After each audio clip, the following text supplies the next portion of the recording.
अस्सलाम वालेकुम। मेरा नाम सरदार चीमा है। आप देख रहे हैं कादरी रियल एस्टेट का यूट्यूब चैनल। आज हम डीएचए गुजरांवाला की ओवरऑल सूरत-ए-हाल के ऊपर बात करते हैं कि जो पिछले दिनों में इसमें बहुत तेज़ी देखने को मिली, उसकी वजह क्या बनी और अब उसमें जो कमी आ गई, जो एक तेज़ी थी, उसकी क्या वजह बनी है और आने वाले दिनों में इसको हम कहाँ पे देख रहे हैं। मैं अपनी अकल के मुताबिक जो अपना एक्सपीरियंस है मार्केट को देखते हुए वो आपके साथ शेयर करता हूँ। उसमें कुछ चीज़ों पे आप इत्तेफाक कर सकते हैं, कुछ पे आप इख्तिलाफ भी कर सकते हैं। तो जो मार्केट की सूरत हाल पिछले 15 दिनों में से 5 मरला की 17 लाख पे जो ट्रेड हो रही थी, वो लास्ट फ्राइडे को 30 लाख के ऊपर क्लोज़ हुई। इसमें इस तेज़ी की वजह क्या हो सकती है? तो मेरे ख़्याल से जो इसमें अचानक से तेज़ी आई है, उसकी एक वजह तो इंटरेस्ट रेट था। जब भी कोई इस तरह की अनाउंसमेंट होती है, तो इसका बहुत ज़्यादा असर पड़ता है किसी भी सेक्टर में, चाहे वो प्रॉपर्टी हो या कोई और भी सेक्टर हो। तो जो इंटरेस्ट रेट कम हुआ है, उसकी कटौती वगैरह, टैक्सेस वगैरह कर करा के वो तकरीबन 8 से 9% बनती है। तो जो लोगों को एक बहुत अच्छा पैसा बैंक से मिल रहा था, वो अब उनको उस तरह नहीं मिल रहा। तो पाकिस्तान में एक ही अच्छा ऑप्शन होता है लोगों के पास, जो लोग बिज़नेस नहीं कर सकते, नया काम स्टार्ट नहीं कर सकते, इंटरेस्ट नहीं लेते या रिस्क नहीं लेते। तो सबसे ज़्यादा आसानी वाला काम प्रॉपर्टी वाला करते हैं और यही वजह है कि प्रॉपर्टी में तेज़ी आती है। हर बंदा बैंकों से पैसा उठा के रियल एस्टेट में इंजेक्ट करता है, चाहे वो डीएचए हो या कोई और भी सोसाइटी हो। इस वक्त अगर आप देखेंगे तो डीएचए गुजरांवाला के अलावा भी और भी सोसाइटीज़ हैं जिनमें काफ़ी तेज़ी देखने को मिली है। डीएचए गुजरांवाला में तेज़ी ज़्यादा होने की वजह ये भी है कि जो और प्रोजेक्ट हैं उनकी वैल्यूज़ डीएचए गुजरांवाला से बहुत ज़्यादा हैं। तो जो भी इन्वेस्टर होता है उसका दिल यही होता है कि कम पैसों में ज़्यादा पैसा कमाया जाए, तो वो गुजरांवाला अच्छा ऑप्शन है। क्योंकि ये एक नया स्टार्ट होने वाला प्रोजेक्ट है जिसमें अभी मैच्योरिटी आती जा रही है, पोज़ेशन जिस तरह लोगों को मिल गया है, घर बनना शुरू हो गए हैं।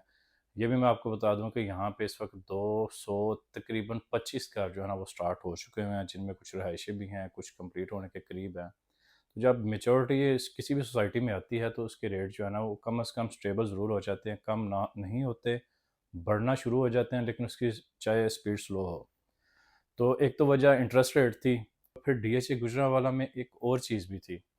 जब आपकी 17 लाख वाली फ़ाइल इन्वेस्टर या एंड यूज़र कोई भी बंदा जब प्रॉपर्टी लेने आया ना, तो उसकी जब आपकी डिमांड बढ़ती है और सप्लाई भी जो है ना वो कंट्रोल में आ जाए, तो रेट बढ़ना शुरू हो जाते हैं। लेकिन इसकी स्पीड इतनी ज़्यादा नहीं होनी चाहिए थी जो होगी।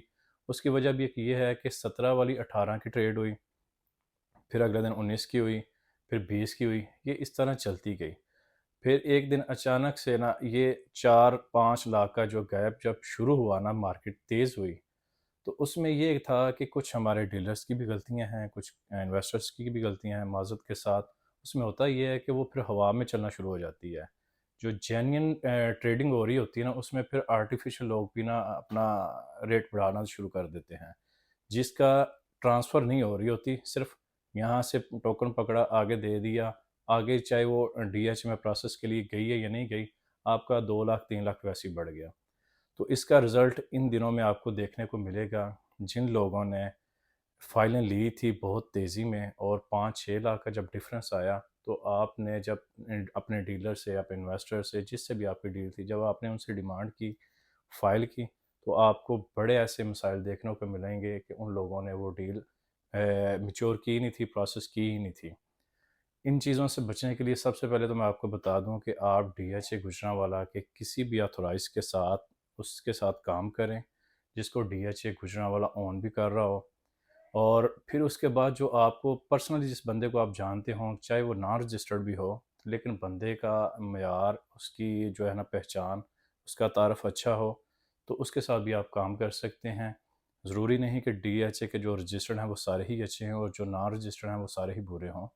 आप जिसको समझते हैं कि यार ये बंदे की रिप्यूट अच्छी है, वो रजिस्टर्ड है या नहीं है, आप उसके साथ भी काम कर सकते हैं। लेकिन प्रोसेस जो करवाना होता है ना, वो सिर्फ़ रजिस्टर्ड डीलर ने ही करवाना होता है। तो कोशिश करें कि आप इन दिनों में जब मार्केट काफ़ी तेज़ हो, तो आप किसी रजिस्टर्ड डीलर के साथ काम करें। और जब वो आप टोकन बयाना करते हैं ना, यहाँ पे एक साइकी है, लोग 50,000, 1 लाख पे भी टोकन दे के डील कर लेते हैं। डीलर भी 1 लाख पकड़ लेता है और देने वाले की भी कोशिश होती है कि मैं मिनिमम जो है ना वो टोकन करूँ।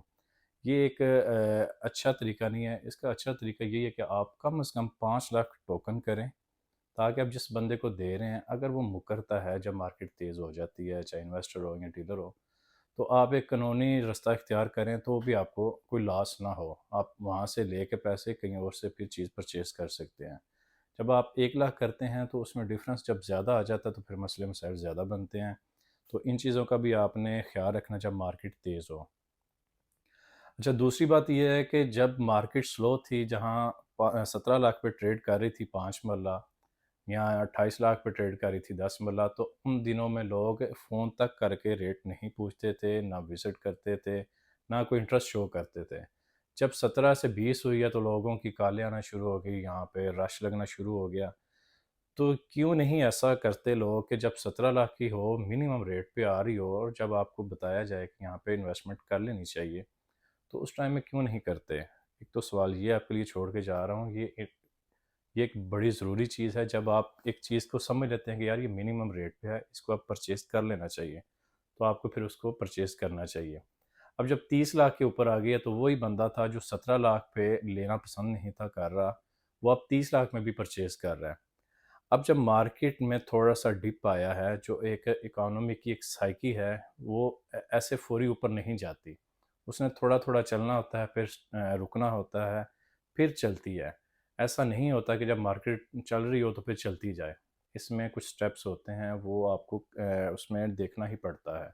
जो आपको पिछले दिनों में तेज़ी मिली, अब ये 10 तकरीबन 10 दिन हो गए हैं, इसमें अब स्टेबिलिटी आपको नज़र आ गई है या थोड़ा बहुत रिवर्स भी आया।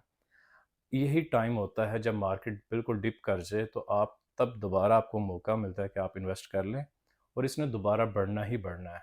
हो ही नहीं सकता कि ये जो यहाँ पे आकर रुक गई है, अब ये नीचे आएगी। और ये भी लोग देखते हैं जिन्होंने फुरी ली होती है, 5 लाख उनको मिल रहा हो तो वो कहते हैं कि यार ये अब पता नहीं वापस आ रही है तो इसको मैं फौरी बेचता हूँ। ये कुछ लोग जब दोबारा वापस आते हैं तो इससे भी मार्केट को फ़र्क पड़ता है, हालाँकि ऐसा नहीं, आप थोड़ा-सा वेट कर लें, ये चीज़ें बेहतर होनी ही होनी हैं और बेहतर हो भी रही हैं। ये 10-15 दिनों में ये जो लोग रह गए थे ना जिन्होंने फौरी ली और फौरी बेचना चाह रहे हैं, जब ये निकल जाएँगे ना, तो मार्केट दोबारा फिर बेहतर होना शुरू हो जाएगी। तो ये आप लोगों के लिए एक मौका है जिन्होंने ये मौका ज़ाया किया था कि हमने 17 लाख पे यार परचेज़ अगर कर लेते तो आज प्रॉफ़िट जो है ना वो कमा सकते थे। तो इनके लिए एक मौका है, आप अभी इन्वेस्ट करें और थोड़ा-सा इंतज़ार करें। फ़ौरी काम कोई भी नहीं होता, 2 नंबर काम ही फ़ौरी-फ़ौरी होता है। तो आप जो है ना अभी इन्वेस्ट करें और थोड़ा वेट करें, इंशाल्लाह ये मार्केट आपको बेहतर मिलेगी। बाकी ये है कि जब भी आप किसी के साथ डील करें तो आप एक रिटन एग्रीमेंट ज़रूर किया करें, ताकि आपके पास प्रूफ़ हो कि हमने ये इस बंदे से चीज़ ली है और ये बंदा हमें चीज़ देगा। यहाँ पे कुछ जब मार्केट तेज़ हो रही हो ना किसी भी सेक्टर में, वहाँ पे 2 नंबर लोग भी जो है ना वो आ जाते हैं और उस तेज़ी का फ़ायदा उठाते हुए लोगों को जो है ना वो उनसे पैसे बटोरते हैं और 2 नंबरी करते हैं और उनको चीज़ें नहीं मिलती। तो आपने इन चीज़ों का ख़्याल रखना है और बड़े से लोगों का ये सवाल होता है कि अब मार्केट इससे बेहतर होगी कि नहीं बेहतर होगी? तो बेहतर ना होने की तो कोई वजह है नहीं, बेहतर होने की वजूहात ज़रूर हैं।